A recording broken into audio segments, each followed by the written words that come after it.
So one of my favorite things to do is kill flies for a dime. And I just gave this fly flying in front of my face a headshot that knocked out, but then it's still flying. And it sort of is a preview of what I think will happen tonight when the Grizzlies face off with the Warriors. Ooh. Episode 937 of Lucas Tigers and Bronzo My. WANBC. That Draymond clapback to Dylan Brooks, I think he put him in retirement. I mean, listen, it's now sports entertainment. We can soon bet on the WWE. What the F is that? And how do I get the Nancy Pelosi treatment, like the hotline, to know what happens before? The insider info. I mean, yeah, it's definitely interesting stuff to think about, right? I mean, it's just the way it's all going. Inside information. Quick question: are you in Saturday detention right now? Yes. Nice. Parents dropped you off. You're misbehaving at school, and yes. Did you ever get this? No, I've never. I was on detention one time in my life, and it was for one of the most nerdy reasons. There's a little like reverb. Yeah, you're the best. Yeah, look at you. Nerdiest reason in the world. I remember in sixth grade, as nerd students, we got paid for by the school a New York Times subscription. So we would get the paper at school, like it would be delivered to our classroom once a week. And I remember bringing my copy to lunch after the class, and Mr. D'Elia, man, that guy, I'll never forget him. He had like one of those like crooked fingers. He'd point at you like this. He'd go like this. So he's telling everyone, be quiet, be quiet, be quiet. And, I folded up my paper, and everybody was quiet. It made a little noise, I guess, ruffling the paper. He's like, you, detention. So the only time I ever got detention, I got detention for making noise with my New York Times during sixth grade lunch. Yes, that's the only time I got detention. It was just, stayed after school for like 25 minutes. Do you think nerding I don't get in trouble. Is one of those words that, will be like a cancelable offense in like 15 years? No, I think nerds now. Nerd is okay. They read it. It's like a badge of honor, right? I mean, think of some of the most successful people in the world. I think are nerds. I mean, depending on how you want to classify them, I mean, would you settle for Bill Gates' money? I mean, by any definition of Bill the Gates word. is a fucking scumbag. I didn't ask you anything about his politics, his life, you name it. The question at hand, and people have to get better at this, right? I have to get a lot better at this. Would you settle for Bill Gates' money? And you immediately, how you answer your own question. Okay, not where the money comes from, the amount of money he has. Would that be an acceptable amount of money for you? Too much. Okay, so it's too. And we proceed. This was an interesting couple of minutes for me. What would you like to talk about? Obviously, there are questions you want to ask that you want to answer, not the questions that I'm posing today. That's fine. I don't do a good job of answering your questions. Nobody does. Nobody does. It's mutual because your questions are really, really they're long and run on. I answer the question myself. Because if I leave it for you, look what happens. Right. I have these two voices in my head. I actually hear two questions, one my own and one yours. So first, I'm sitting in the presence of a hobby great. So I hope you have an amazing time at Brigandi tonight. I think you're going to do big things. I think fun stuff. I'm excited. The hobby. I'm excited for that. I have my world champion when it comes to the NBA season. My prediction. Oh wait, you don't do predictions. I say, hey, give me a prediction. I don't do predictions. Now you have it. My prediction, I don't do on-demand predictions because I have to see a bunch of things play out. All right. So I did want to talk a little bit about NBA. The NBA games are heating up. There's this kind of backlash towards Jokic. I think people are completely sleeping on Giannis and the run they're having here. That's what I want to talk about NBA. But what's interesting to you? Whenever anybody asks me for a prediction, my prediction is always the same. What is that? Pain. You're having a kind of painful prediction. Day? Pain. No, that's Rocky 3. Clubber Lang, they asked for his prediction. He says, pain. It's a good prediction. So give me yours. Who's winning the NBA championship this year? And tell us why. Joker, because you bought his cards. So now you're on Twitter defending his MVP legacy. You are now invested in Joker. So you're going to say he's going to win the championship, and you're pumping your bags. Tell me I'm wrong. This is why your questions are difficult because I'm going to answer it this way. The reason I moved to Twitter is because Instagram feels like a pretty toxic environment, if I could be honest. Okay, And I started this podcast. I just wanted to talk sports. I love talking ball, and now Twitter gives me an outlet to just talk sports. okay. And that's what I wanted, not argue about titles of thumbnails, hypothetically. It's definitely fair. It's definitely fair. I have a bit of buyer's remorse with Jokic, and here's why.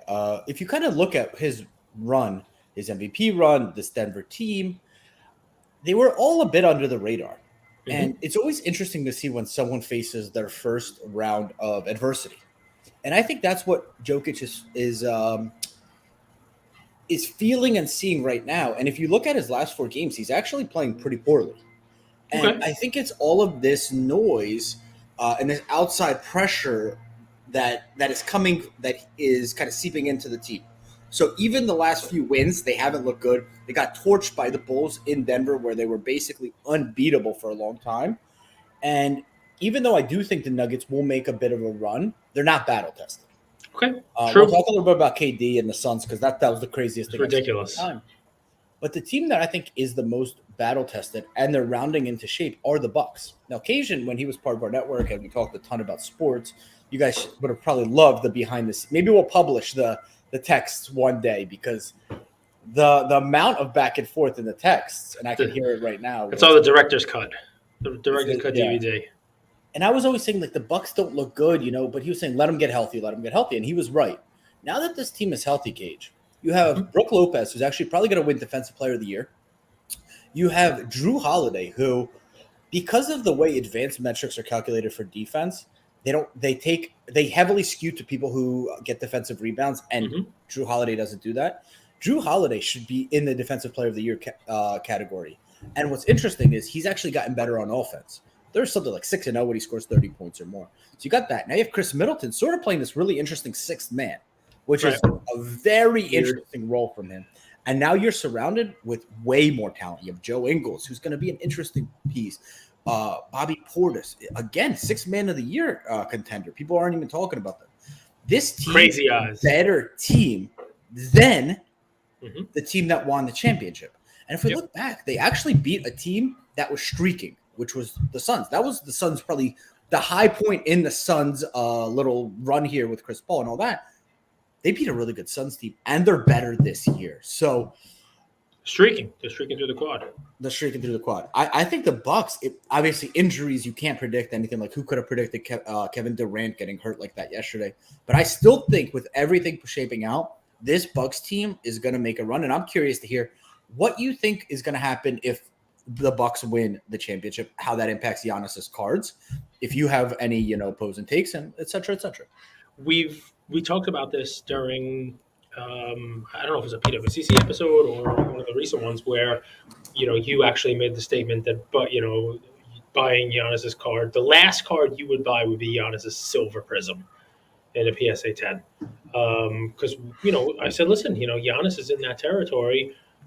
It's hard to not compare across sports, right? But the comparable card we talked about was Patrick Mahomes. Obviously, Patrick Mahomes silver is a very different card. It's basically a base card, as opposed to Giannis's silver prism card.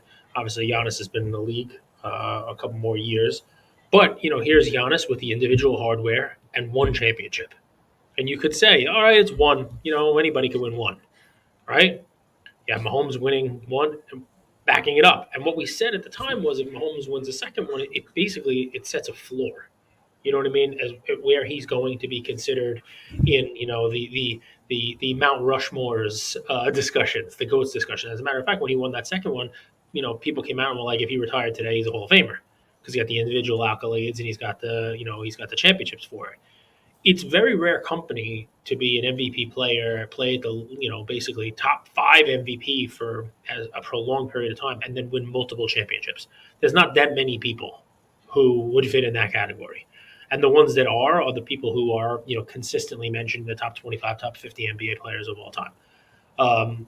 What you very astutely pointed out, I remember after the episode going and researching it because I think there is some potential, upside in Giannis as a player. Giannis basically to bet Giannis, betting the Bucks, you name it.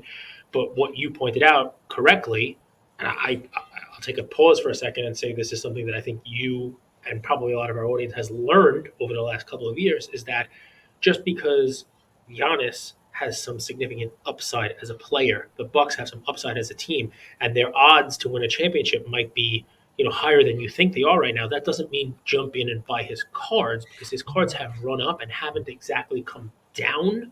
They've been beaten up, sure, but there's a difference between buying a card and when he wins a championship, the supply for that card being there, than say betting on the Bucks to win the championship.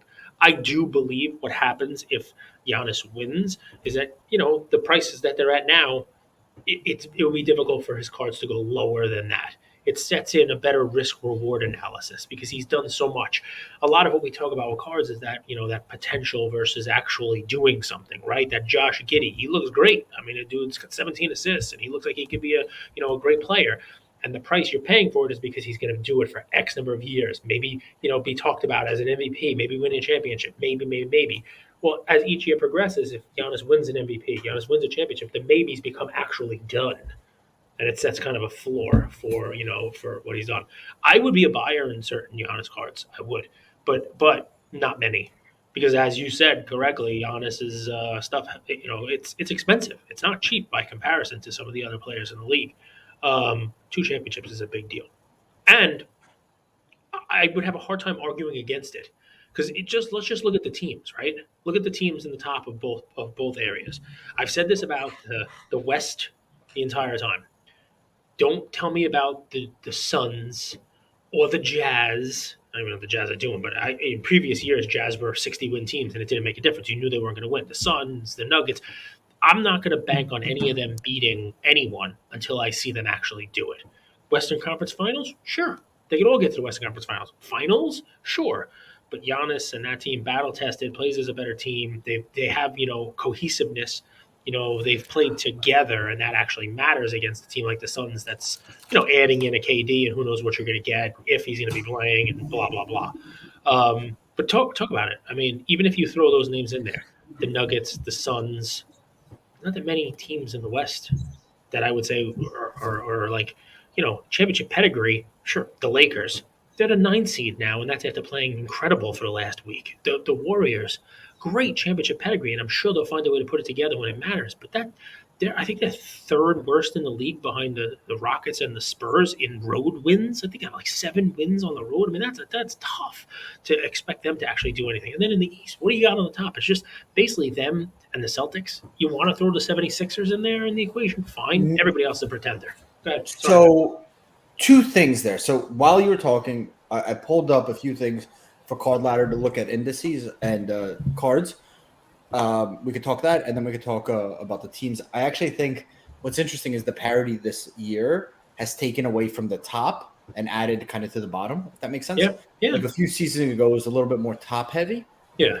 Where this nobody's really out of it, especially with the play-in games, right? Like you get 13 teams in each conference that are basically vying for the playoffs right now. That's 26 out of 30, whatever teams there are. That means no one's out of it, but very little on the top. Exactly. So, Kings aren't going to pose a threat to 2 seed, right? I mean, they're the 2 seed. They're not going to. I mean, the Grizz are not going to pose a threat to the Bucks. I mean, the Suns with a healthy KD, we could talk about that. The Warriors are in big trouble, Cage. I think the fracture, we've talked about that yesterday, is a little bit bigger than it seems. And they run a really complex offense. And if you haven't gotten it together by March 9th, what are the odds you're going to get it together by, playoffs? And in the East, it's the same thing. The Heat took a step back. The Heat are just they're not a threat, not because they don't play right or they don't play hard. They don't have a roster. They have 10 undrafted players in the NBA. It's crazy to think about the talent. They have 10 undrafted players. Max Strus isn't going to be the guy you rely on. And then you go. That team though does have adding Kevin Love does solidify that locker room. Kevin Love is terrible. We didn't talk. Yeah, Kevin Love is really bad. Did you watch the game, bro? Can I tell you something that's interesting with NBA League Pass? Mm-hmm. You don't get the local game. Oh, so that's a local game for you. I actually can't. But it's on your local channel. Can't you watch it on the regular channel? Well, you don't have cable. I don't have cable. Oh, okay. But he was dominant at points in that game. But, I mean, for some reason, they had Donovan Mitchell guarding him. So he was low post, mean, he scored like 6, 8 points in a row in the third quarter because they had Mitchell on him, and he was basically camping out below the basket, getting the shot, and then doing a little bit of like a baby hook, like a foot away from the basket. Um, it's not They that should you're have asking him to be a 2010 guy. The point of bringing up Kevin Love is maybe that does allow them, when it matters, to have that championship pedigree that's there, and combine a hero and a Butler and all the talent they have on there, and he can kind of help them gel. That doesn't. Do you know how they the got block. Kevin Love? Did you? So this, I can't believe they didn't talk about this more. Pat Riley slept through most of the good deals, and he didn't want to be dormant. No, you Is didn't. that true? No. 100%. I'm not making that up. I mean, he doesn't sleep through anything. You really see this is what makes So I'm not saying that your facts are wrong. I'm saying the way that you're saying it is wrong. You're making it sound like Pat Riley's 90 years old, and there was some meeting where they had an auction for all the free agents, and he was in the back row asleep because he's old. Clearly, that didn't happen. Kyle Lowry's got a little junk in the trunk, right? And he's basically cooked. And there was this deal that was on the table between Kyle Lowry hasn't played in a while. There's a deal on the table. Listen, Cage, where it was sending Kyle Lowry to the Clippers, and to give final approval, you needed Pat Riley to sign off, and he couldn't be reached. Pat Riley was unable to be reached. This is a confirmed fact. Who is this? Like Shams? Were you in the room where it happened? How? Pray tell, is it because you're down in Miami, hanging out with Giselle because you caused the whole marriage breakup? How is it that you know? Were you involved in the three-way call? I mean, seriously, how is it that you know that someone attempted to call Pat Riley and they couldn't get him on the phone, and that's the only reason why the trade didn't happen? Please. Okay. Seriously, so let's, instead of getting into tabloids and it's me saying sources. People say that to me when I posted, "Hey, Kevin Durant might be out for a little while." They DM me sources. I send them go sources. Back to your college days, right? So you're for fraternity, sorority party, athlete party, just regular party, whatever. You go out and you're like, okay, you know, you cheat this girl in my business class. I hope I see her out. You know, that's option A. I've really liked it. Oh yeah. Okay, I mean, there's this girl in my biology class. Okay, I wouldn't love that, but if she'll be plan B. She'll be the second option. So what happened was Pat Riley didn't get any of his first options, and his plan B was Kevin Love, a washed-up defender. Seriously, what you're saying? We're getting what? Getting there? Sidetrack. You're going to tell me how you know? No, this isn't sidetrack. This is today's media. This is on track. Okay, this is the track. This is the Cage track. Did you know that Elon Musk actually? I mean, he actually wanted to go to Saturn with SpaceX, but because he slept through one of the science meetings, they could only go to Mars. Did you know that? I mean, you know this, right? I mean, come on, you're telling me you don't know this? That's what you're doing. Unless you now can give me, okay, here's Elon Musk admitting this, or here's someone who was in that room, or here's someone who was in the science meeting and he came out and here he is and he's given an interview about the time that they were going to take the SpaceX rockets to Saturn. But Elon Musk, he was in the back of the room. They tried to call him on the phone. This guy said he was the one who called him. Here it is. Here's the missed call. Musk didn't pick up. So now, sorry, we just got to settle for Mars. This is what you're doing. So speaking of shams, Kay Adams is going to be at Mint?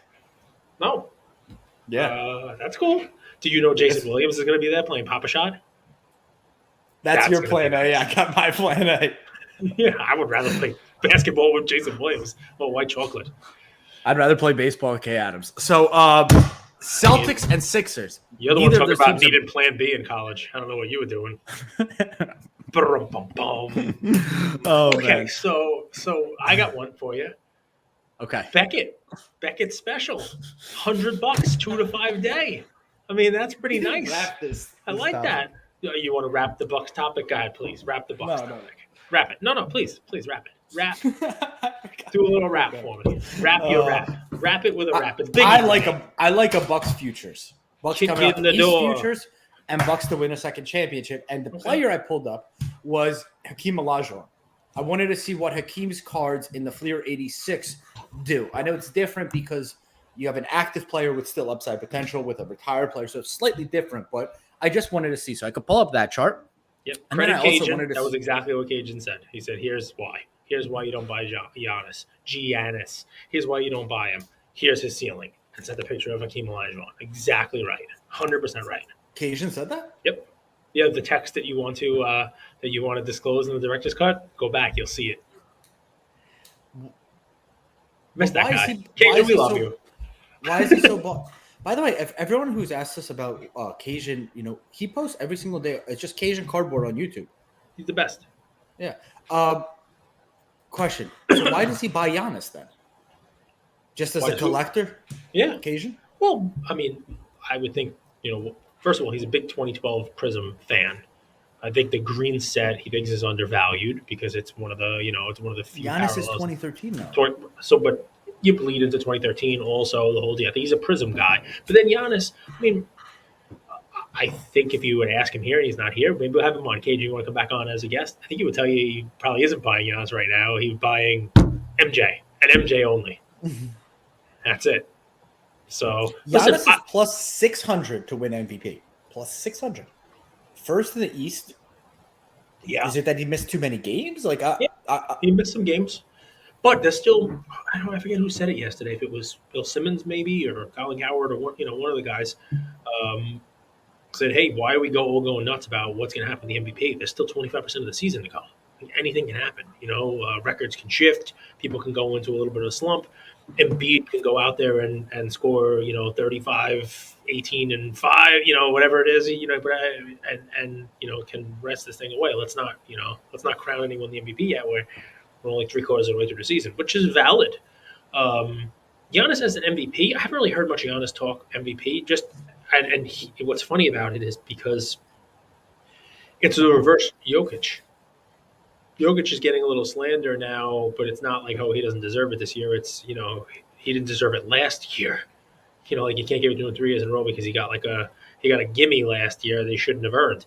Giannis, he's not putting up a Giannis type year where, Giannis, I mean, it's a great year, but it's off, hit what he can do and what you've come to expect from him, especially with the numbers as gaudy across the league as they are. do you think that mess? Do you think that's confusing? I'm glad you made that point. Like, so he's 32.4 PAR, if you care about that, 31.2 points a game, 5.5 assists, and 12 rebounds a game on 54% shooting, Cage. Right. I mean, if you went back 5 years, those would probably all be leading. I mean, the 31 and change would be leading the league. His rebounds would probably be close to leading. I mean, it depends if Andre Drummond is playing or not. That's your dude. I mean, if you go back to that decade there, I mean, he led the league in rebounds, I think 6 of 10 years. Did you see the clip I posted a few days ago where he takes it ISO and he throws the layup? Yeah. The best. His time with Cleveland was not exactly the greatest time for him. But in any event, here's the fun thing. But if you look at it, where's Giannis ranking points per game overall in the league? He's not first. With those numbers, you would be. I know Luka's ahead of him. There are players who are ahead of him. I mean, people just score. I think Booker's 5 or 6 games in a row of 35 or more. There's a lot of scoring. There's a lot of points now. I mean, the other day, there was the Pacers game was 114, 114, 114 at the end of the third quarter. That's ridiculous. I saw a score the other day. It was 80 somethings at half, and I told Ian, I'm like, this used to be the final score when the Knicks played the Bulls or the Knicks played the Pacers. That was a whole game, and you're getting it in a half now. So it is crazy. All right, do your live read real quick for Beckett again. I apologize. Well, I just saw it today. I posted it in my story. It's a special that we've known is coming for a couple of days, and it's finally announced. It's a really good Beckett special for folks. It's not for every card. This is not if you're a value bulk subber. It's something that's got some meat on the bone, right? And something you want to get back quickly. Let's say you want to take this to mint with you, you'll have it back by mint. It's a 2 to 5 business day turnaround, so it's a quick turnaround. If you get this in, it's normally the $140 service. They're dropping it down to $100. So $100, 2 to 5 day turnaround on your card, and as an added bonus, when you get this, not only $40 off, 2 little freebies. One of the things that Andrew suggested in one of our first meetings, let's knock the shipping out. Free ground shipping on this they're throwing in. So $140 knocked down to $100 for 2 to 5 day turnaround, free ground shipping, and you get a Beckett Zion case when they return the card. It's a cool case for the card, hold it, bring it to mint, show it off, the whole deal. We don't know, and I'm sure Beckett doesn't know fully what everybody out there wants. We'd love to hear your feedback. I'd love to hear your feedback on a pricing adjustment like this. To me, I think this makes sense. If you have a 4-figure card, right, raw, you just open some immaculate, you just open some some product, and you're sitting there going, all right, I got to get this card in this lab. You have it back quick at a reasonable price, free shipping. And that cool Zion case with the Beckett branding on it. So just take a look. It's on my story. It's on Beckett Collects page. And these are the kind of things that I think if you look back at the last decade or two, and you look at what cards are in Beckett slabs, you're talking about your RPAs. You're talking about your cards where you see that 9-5-10 or 10-10. This is the kind of special that I think works for the kind of card you would want to put in a Beckett slab. So, make sense? Mikal Bridges is on a tear. If you look at his silver pop, his basically his cards weren't graded at the same rate as other people's cards. Now he's going on a run, and you're going to see, let's say you're not a breaker, but you're going to see a lot of raw cards of his on eBay, on PWCC, NBA. Those are amazing cards too. Quick sub to BGS and have him back in hand. Yeah. Mikal Bridges having a great time. You know who's like DNPing and scoring nothing in the whole 9 yards? It's Cam not like Thomas. I told you this. Cam Thomas. Most Yeah, but you couldn't have known that. 0. What do you mean you couldn't have known it? It's exactly what we said on this show. That he can't put up the numbers that he's putting up. The only reason he's putting them up is because the team had no players. He was putting up those things when they You traded. didn't know that they would get 4 wings in a trade. Dimwitty, Dorian Finney-Smith. That was Mikal the Bridges, and trade. Cam. We saw the trade happen, and we said it wasn't even the wings. It was that they had no bodies. 2 of the games he played were because there were like 7 guys on the roster. So there wasn't even any. It didn't even matter if it was a center or a wing or if it was a ball boy who doesn't know how to clean up the floor for Kevin Durant. This way he doesn't slip on it. The point But is, what if the Mavs didn't? you would what have if the scored Mavs- 20?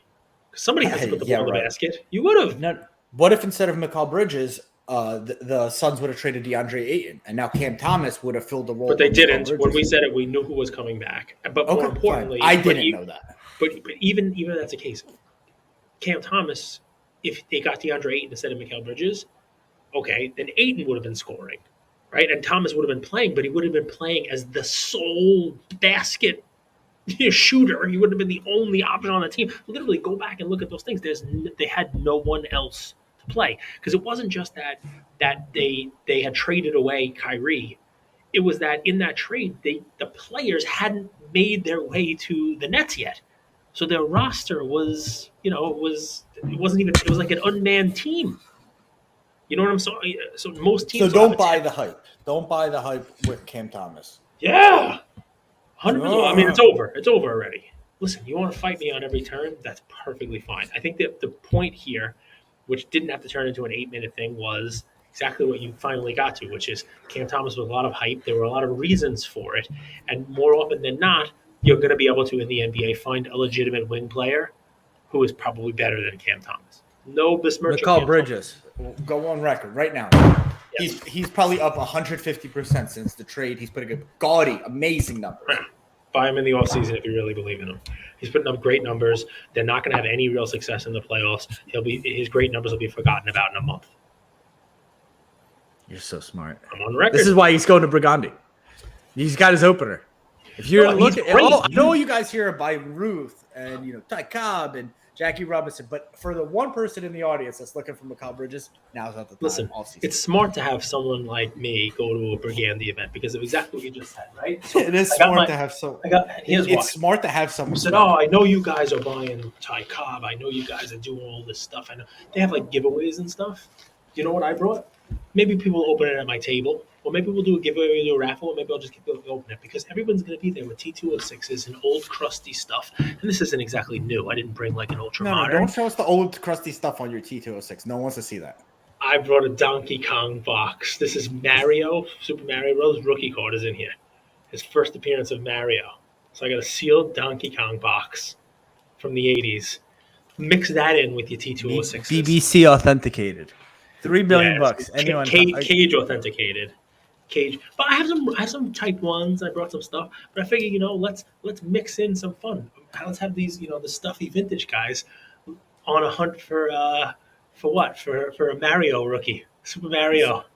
So let me get this straight though. So you're walking in the office, you're looking dapper, suit, looking good, and are you? I hope you're not wearing your PSA backpack. I hope you have a briefcase for those type ones. If it's a PSA. Briefcase. No, Kenneth Oh, Cole. Fendi! No, He's got a little Fendi briefcase. Believe it or not, I have a Gucci briefcase that somebody gave me, and I gave it to Ian. Ian uses it.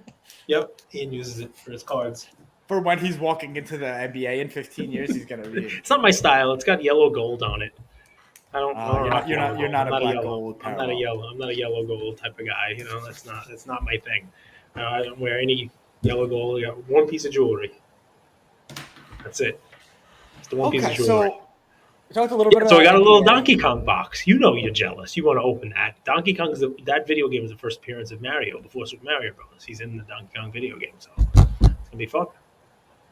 Something different. I mean, it's iconic. I don't. Mix I it didn't up. understand how much I loved Marvel until I saw your Marvel break. Well, you were also on acid. Remember, Not acid. shrooms, They're cocaine. different than acid, Cage. I'm just All wondering what you natural. were you combining them all?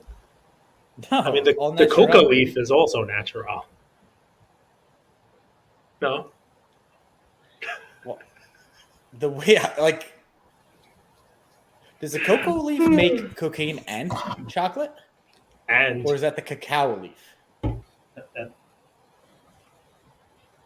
and coke? Okay, so anyway, very different. Daddy very different Rips things. and DPZ are doing an impromptu episode of Daddy Rips Breaker. They're going to be talking a little bit about the TikTok banning, or it's still uncertain what exactly is going to happen, but the ban on live breaks. They'll talk a little bit about that. We'll probably air it today or tomorrow. Let me just say that maybe what's happening is that they're going to start regulating it. That there's no ban per se. Instead it's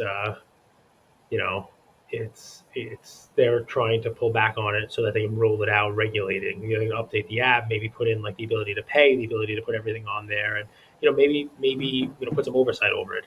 There's something I want to do for. I'm going to pull them out. Maybe our team will start doing it. But I want to start reading some of the comments we get on the episodes, or some of the DMs we get. We should start doing that. 'Cause it made me think of it. I got a DM yesterday from somebody, and it's really, really funny. It says hello, hello, hello, hello, and it's one of these out of nowhere kind of things because it's Cage Lawyer.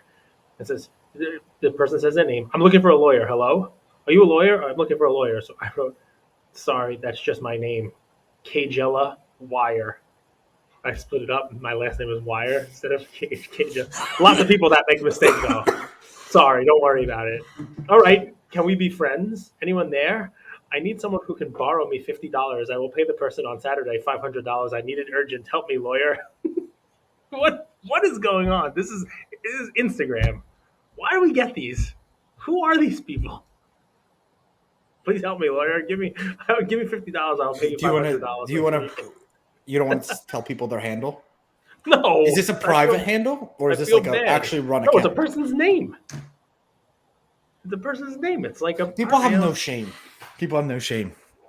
And then they send like a whole bunch of like frowny emojis because I'm not responding. Then I would actually want to read more of the stuff about about the episodes and stuff. But that came in this morning, and I'm like, wow, we really. This is why you're leaving Instagram and why you're going to Twitter. There's people also that like leave comments that say, I love you guys, even though Andrew and I don't talk a lot. And then you comment back like, hey, Andrew, you mind commenting for this? I was hoping I'd be able to like. Jump these people are lunatics. I read a comment to my wife yesterday, and she's like, "You have to read that. You have to read that on the show." I'm like, "Now I can't find it, so I'll find them and we'll read them." But yeah, do I know they're lunatics? They would say that we're lunatics, and they might be right. You might have just summed up the social media dilemma right there. It's I say you're a lunatic, you say I'm a lunatic. The outside people, the third people, are like, both of these guys are lunatics. Yeah, I mean, the people talking to lunatics, the people answering a lunatic. There's just a lot of lunatics out there. I think that is A social media. wise man once said, "What is it? The comment you gave me? You told me." Don't argue with fools because from a distance you can't tell who is who. That's Jay-Z, great philosopher. What's the first thing you're going to say to Probstein tonight when you see him? Nice yarmulke. No? Insult his religion with How's sarcasm. that insulting? I'm complimenting his yarmulke. This matzah is delicious. He's not going to be eating matzah, but he will be wearing a yarmulke. I'm going to tell him thank you for great service on both my cards and yours and Cajun's. We can talk about a whole bunch of stuff. But yeah, I'm going to tell him he better follow me. This is a fun little. So, guys, you guys know in December I picked up a Pele Gazzetta. Gorgeous copy, really nice copy. Here we go. This is a lesson, maybe, I don't know if it's a lesson, it's experience. So I talked to Cage, this dude knows his stuff, and he's like, hey, by the way, just so you know, I'm in this, was it a Facebook group you're in? Where you saw that somebody has basically... somebody messaged it to me. One of our listeners. Right, so like, let's backpedal a little. What we're always trying to solve for is supply and demand. Demand a little bit more ambiguous, but supply is a little bit more clear cut. With these older cards, we assume that most of them by this point have been graded, right? But every once in a while, there's discovery, or we don't know how much. I remember hearing this, and it's just hearsay. I don't know if it's true or false, that the same thing happened with the Nike Promo Jordan card, right? It's rare in a PSA 10, but how do we know how many of them are out there, right?